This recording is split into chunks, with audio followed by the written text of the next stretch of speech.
I was raised from birth to almost 7 years of age in an orphanage in Pune, India. My life was mostly hard work, and I was determined to take care of the many infants there and my 3 friends who, like me, were sometimes sad and afraid of never being chosen. The 4 of us worked to finish our tasks so we could have playtime together in the walled dirt courtyard that was our world. I was training to become a nanny for a family within India because it's unusual and rare that a child of 7 years old would be adopted. The orphanage trains you so you can get out of the system. One of my earliest memories was posing for pictures. The photos were for prospective parents. We were all given little party dresses and stuffed animals to pose with. This was a trick to get us to smile. Once the photo was taken, Madam Director took away the clothes and toys, which left us confused and heartbroken. I was angry, but I felt that I needed to comfort my friends. Having our pictures taken was an annual event, I believe. After a few years, I knew the drill and knew what was coming after the photo.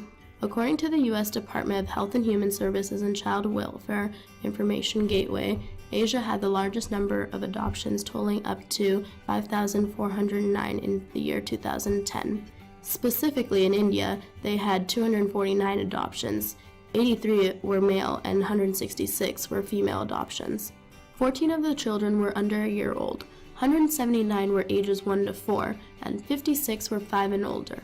Because of that photo, I was very fortunate to receive the good news that a family wanted to adopt me when I was almost 7 years old.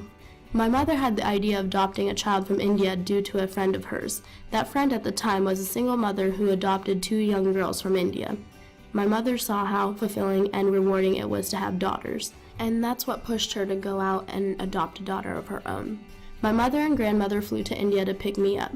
When I first saw them, I was freaked out that this was going to be my new family. I had a new mother.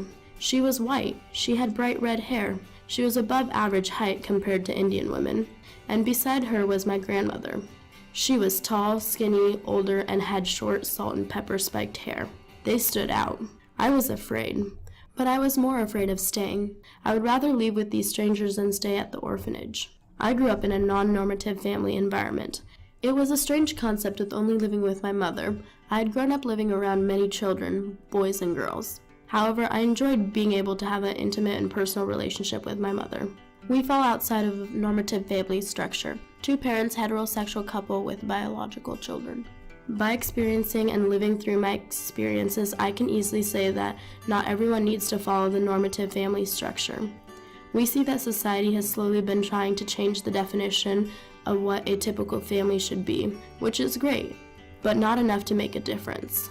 Just because that's what society expects from people doesn't mean that we need to follow the norm for raising a family. Don't let society tell you what's acceptable and what's not when it comes to creating your family and/or your happiness. My family is unique because my mom broke through the stereotype and barrier of what it looks like to have a family. We stand out in public, but I wouldn't want to change that.